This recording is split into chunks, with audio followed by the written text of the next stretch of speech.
দেশনায়ক তারেক রহমান 17 বছর বিদেশের মাটিতে ছিলেন। আপনারা সবাই জানেন সে এখন দেশে আসছে। সে আসার পরে তার মায়ের মৃত্যু, এটা অলৌকিকভাবে হয়েছে।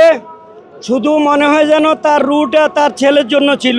আজকে সেই মৃত্যুবরণ করেছে। আজকে ঢাকাতে লক্ষ কোটি মানুষ আমরা তার জানাজায় অংশগ্রহণ করতে আসছি।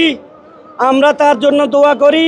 আমরা দোয়া করি আল্লাহ যেন ওনাকে চিরস্থলে জান্নাতবাসী করে, ওনাকে কবরে যেন আল্লাহর ওনার সওয়াল জবাবগুলো আল্লাহ সহজ করে দে। এই বলে আমার বক্তব্য আমি সবাই দোয়া করবেন মা খালেদা জিয়ার জন্য। সারা বিশ্ব কাঁদতেছে, যেমন করে জিয়াউর রহমানের জন্য সারা বাংলাদেশের মানুষ কাঁদছিল। আজকে সেই মা খালেদা জিয়ার বিদায়ে মানুষের চোখের পানি কেউ ধরে রাখতে পারছে না। আমরা সবাই তার জন্য দোয়া করব। ইনশাআল্লাহ আল্লাহ ওনাকে জান্নাতবাসী করবে। আপনার প্রিয় কাপড়ের যত্নে এলো এনজাইম সমৃদ্ধ Arik silver wash detergent powder 500 গ্রাম মাত্র 70 টাকা। প্রিমার্ক।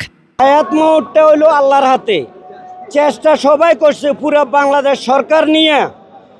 মোহাম্মদ ডাক্তার ইউনূসকে আমি ধন্যবাদ জানাই, উনি অনেক সহযোগিতা করছে। কিন্তু ওনার এমন কোনো পরিস্থিতির সৃষ্টি হয় নাই তাকে বিমানে করে অন্য রাষ্ট্রে নিতে পারে। তারা কিন্তু চেষ্টা করছিল। ওনার জন্য কাতার থেকে এয়ার অ্যাম্বুলেন্স আসছিল, কিন্তু ওনার শারীরিক অবস্থা এতই খারাপ ছিল তাকে নেওয়া সম্ভব হয় নাই। কিন্তু যদি ওনার অবস্থা একটু উন্নত হইতো অবশ্যই তাকে দেশের বাইরে নিয়ে উন্নত চিকিৎসা দিত। আল্লাহ তার হায়াত এ পর্যন্ত রাখছে। আল্লাহ ওনাকে জান্নাতবাসী করুক।